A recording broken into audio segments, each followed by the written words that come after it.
What the Om? What is all the Oming about? Why is everyone Oming in yoga class?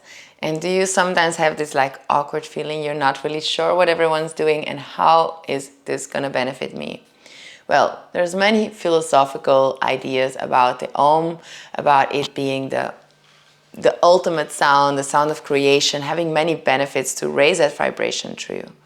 But one of the most meaningful ways that I found Om to be is that it's a way to propel your intention. So it's a way to use your voice, which is essentially the greatest mover of energy because it's literally moving energy, prana, life force, oxygen from your lungs out, and a way to use your voice in a way that it propels an intention.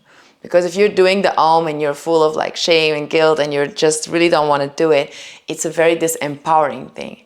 But if you do it because you say, okay, I want to use my voice, not just on the mat, but in my life to empower and to just express and to liberate an energy that lives in myself, then the Om becomes a very life-changing tool because it's a way to use our voice and also as a collective, propelling intention forward.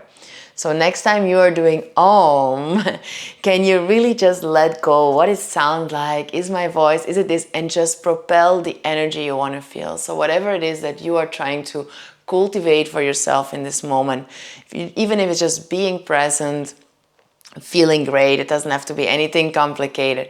You're just gonna put that energy to it. So you're using your voice, which is your main or primary tool for communication, as a means towards motivation and higher intention.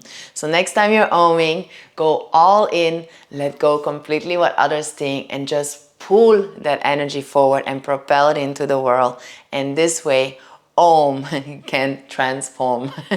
So good luck with that.